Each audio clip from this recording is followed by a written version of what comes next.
বিদেশে আসলে ইন্ডিয়ান খাবার পাওয়া মানে বিশাল ভাগ্যের ব্যাপার।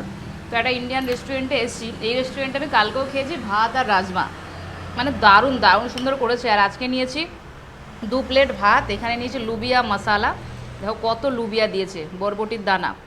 আর নিয়েছি আলু মটর, আর একটু নিয়ে নিই।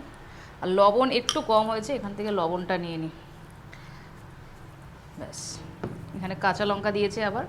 কালকে রাজমা আর ভাত খেয়েছিলাম, এত টেস্টি করেছিল যে আজকেও আবার এই হোটেলে এসেছি খাবার খেতে।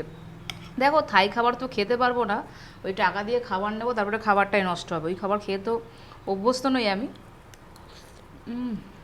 দারুণ দারুণ, সেই জন্য ইন্ডিয়ান ইন্ডিয়ান ফুড, ইন্ডিয়ান রেস্টুরেন্টে আসলাম, এখানে খাবার খাচ্ছে, খাবারটা দারুণ, মানে কোনো কথা হবে না। বিদেশে এসেও যে এত সুন্দর, এখানে না আবার রুটিও পাওয়া যায়, মাছের ঝোল, রুই মাছের ঝোল, তারপরে চিকেনের তরকারি, চিকেন তো সব জায়গায় পাওয়া যায়, ওই চিকেন কষা, আলু ভাজা, জিরা আলু, তারপরে বেগুন ভাজা, এগুলো সব পাওয়া যায় এখানে। খুবই সুন্দর টেস্ট, খেতে খুব সুস্বাদু।